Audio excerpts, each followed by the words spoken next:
It has been a while. I've been very, very busy, man. I'm sorry. I'm going to be very, very busy again, but I will try my best to stay consistent. I'm not even going to say anything because I always say something and it never works out.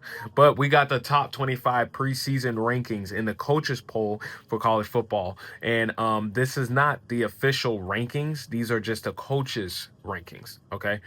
So coming in from number 25, we have the SEC, Missouri Tigers. Coming in at number 24, we have the Big 12. We have the Houston Cougars. Coming in at number 23, we have the ACC team over there in Clemson, South Carolina, Clemson Tigers. Number 22, we have the Big 10 joining the conversation, Iowa Hawkeyes. Number 21, we have the Big 12 again in the Utah Utes. At number 20, we have another ACC team in SMU Mustangs. At number 19, we have another Big Ten team. That's going to be Washington Huskies. At number 18, we have another SEC team in the Tennessee Volunteers. Number 17, shout out to the Big Ten again over there in Happy Valley in Penn State, Nittany Lions. And another Big Ten team coming in at number 16 over there in the Big House, rocking the maize and blue, is the Michigan Wolverines. Coming in at number 15, we have the Mormons over there. Hey, I love their mascot. They get down every time I see them. The BYU Cougars. And shout out to the Big 12. Coming in at number 14, another Big Ten team. It is going to be the USC Trojans over there in Southern California. Coming in at number 13, we have another SEC team. They just brought in Lane Kiffin. They're bringing back Coach O over there in Baton Rouge, Louisiana. LSU Tigers. We got the LSU Tigers coming in at number 13. Number 12 is another Big 12 team. It is going to be the Texas Tech Red Raiders. Their defense is going to be insane this season. Number 11, we have another SEC team. Can you get a roll tide until they play my FSU Seminoles? And we will see roll tide. No, I'm just joking. It's all love over here. Coming in at number 10 is going to be the Ole Miss Rebels, another SEC team. Coming in at number 9, another SEC team is going to be Oklahoma Sooners.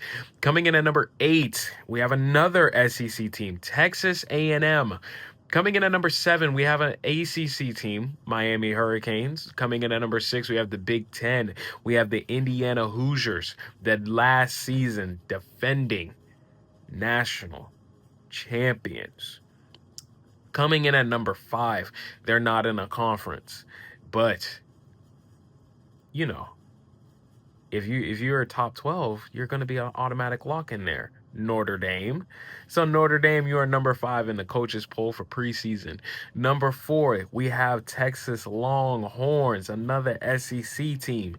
Coming in at number 3, you got the team in the red and black. What's that coming down the track? Because you got the Georgia Bulldogs, another SEC team. Number 2, throw your O's up, and I'm not talking overtime because I'm talking this O is green, and it is gonna be mean because in the Big Ten they like to win, but guess what? They got defeated by Indiana, and that's gonna be your Oregon Ducks. And at the number 1 slot, we have another Big Ten team. This team wears scarlet. This team is gray. They have their blackouts when they have their blackouts. But guess what? This team has Julian Sayin, a Heisman finalist last season. This team has arguably the best receiver in college football. Well, the number 1 receiver in college football, no doubt, Jeremiah Smith. And that is going to be the Ohio State Buckeyes. So this top 25 list for preseason coaches poll rankings, it's not terrible. I have nothing really to argue with this.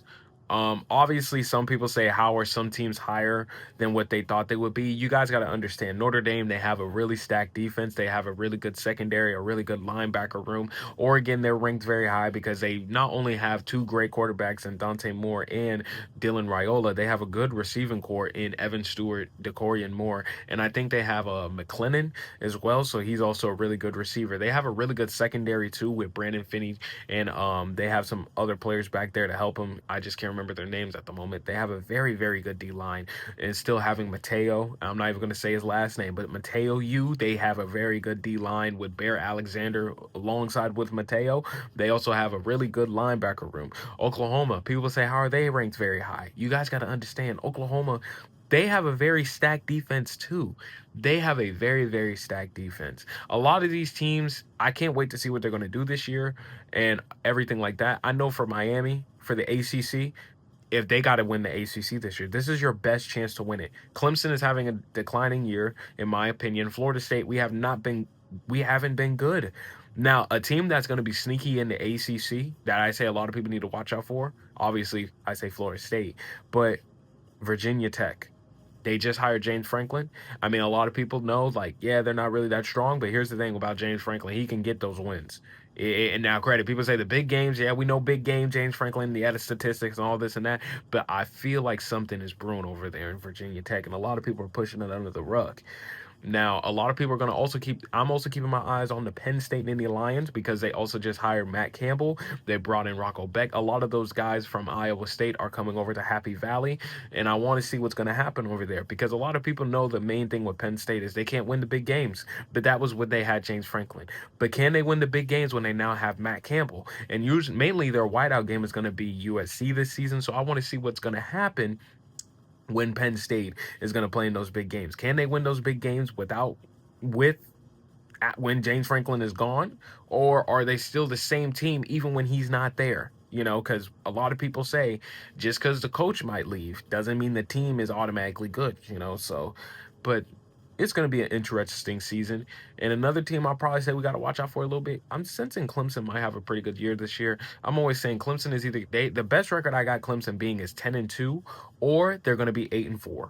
And I really don't think they're going to fire Dabo. A lot of people are talking about, oh, Clemson might fire Dabo. That's not going to happen. If Clemson fires Dabo, that is the stupidest decision they're going to make because Dabo is literally Clemson. Clemson is nothing without Dabo. And that is a fact. But that's going to consist this video. Make sure you like, comment, share, and subscribe, and I'll have more videos out there for you.